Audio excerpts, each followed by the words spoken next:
kunnafoni min bɛ di nanzarakan na o bɛna yɛlɛma aw ye todunkan na a bɛna lase aw ma seeru sila maraka faama fɛ sabula kunnafoni sɔrɔbaliya o ye kunnasiri ye. maraka faama ka journal banbara bɛna lase aw ma ka sababu ɲuman kɛ malizoom.net ye. maraka faama i bisimila bi kunnafoniw bɛ cogo di. kunnafoni labɛn bɛ fasiri jɛkulu maaw fɛ a bɛna lase a balimakɛ seyidu sila maraka faama fɛ. Ibrahim Lam misirakaw ka fimani kale to suya kɔlɛ la bidonya in na tarata janvier kalo tile 15 san 2019 kunnafoni bakurubaw filɛ.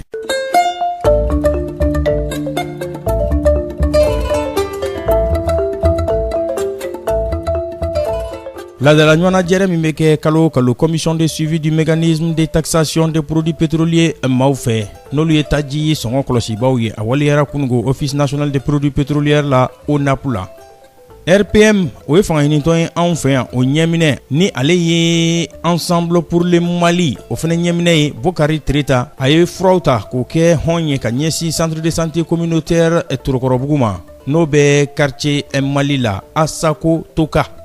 Tako sabanan o bɛna waleya festival la n'u ko ma ko farifoni waati a bɛna kɛ faba kɔnɔ yan Bamakɔ janvier kalo tile 19 de ka kuncɛ a tile 20 nata. Dɔnkibara la kumabaw olu ye nin ye mun bɛna walawala aw ye sisan daani na aw ni ce anw lamɛnli ani an filɛli la.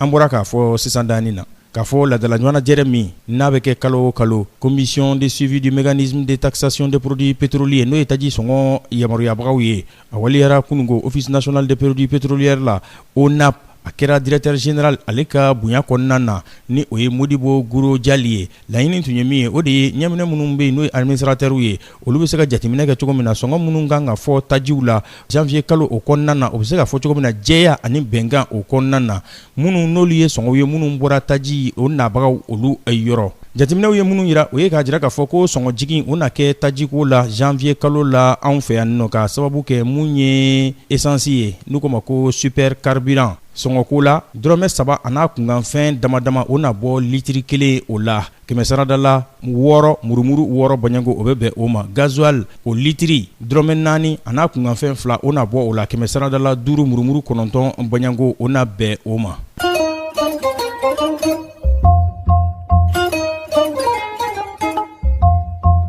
RPM n'ale ye fangaɲinitɔn ye anw fɛ yan Rassemblement pour le Mali o ɲɛminɛ Bakari Tereta n'ale ye ensemble pour le Mali o ɲɛmaa ye n'o ye kulu ye mun bɛ dɛmɛ ta ka ɲɛsin jamana ɲɛmaa ma u ye furaw ta k'o kɛ hɔn ye ka ɲɛsin centre de santé communautaire ma Torokɔrɔbugukaw fɛ quartier Mali la bakuruba fɔla u k'o kɛnɛyaso in ma ko Asako Toka.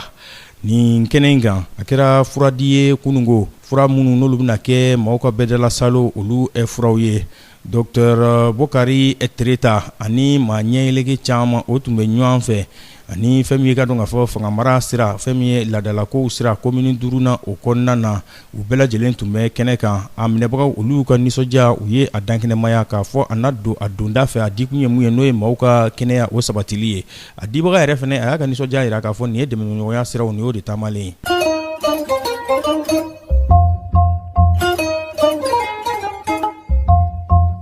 Tako sabanan o bɛna waleya anw fɛ yan faba kɔnɔ a bɛ festival ko fɔ n'u kama ko farifoni waati nin ye a tako sabanan ye janvier kalo tile 19 de k'a kuncɛ a tile 20 na kunnafoni dira kunungo a kɛra lasili ye ka ɲɛsin dɔnkibaro ɲininaw ma ɲɛnajɛ so kɔnɔna na n'u k'a ma ko complexe culturel Blomba u y'a jira k'a fɔ u ka ɲinan san in ta a kɔni fɛn min ye ka dɔn fɔ ma ɲɛyɛlɛkɛ caman na ye minnu bɛna bɔ farafin jamanaw kɔnɔna na anw kɛrɛfɛ jamanaw kɛrɛnkɛrɛnnenya la jamana 8 baɲango kɛrɛnkɛrɛnnenya la maa minnu n'olu bɛ dɔnsen dumanw kɛ olu na ye a kɛnɛ kan festival seko ni dɔnko a bɛ o ko fɔ farifoni waati o de don ka seko ni dɔnko k'ale yakubaya.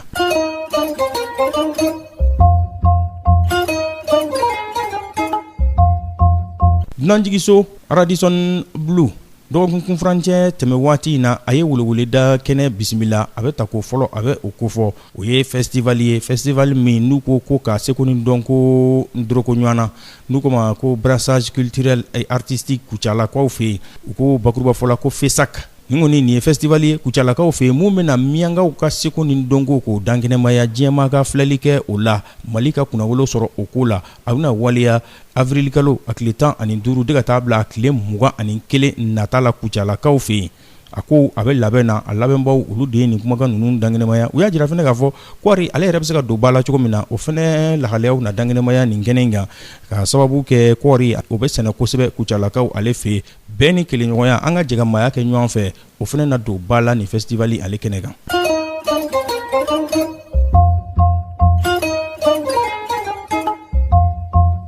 Farafina bondakun kan an b'aw ladɔnniya k'a fɔ jamana ɲɛma Gabon tɔgɔ la Ali Bongo n'ale tun taara Marokukaw fɛ yen ka taa bɛdala salo kɛ yɛrɛ furakɛ o siratigɛ fɛ a jirala k'a fɔ kunungo ko a seginna ka taa a faso la n'o ye Gabon ye nin kunnafoni dankɛnɛmayara bidonya in na u ka jamana fangamarabaaw fɛ.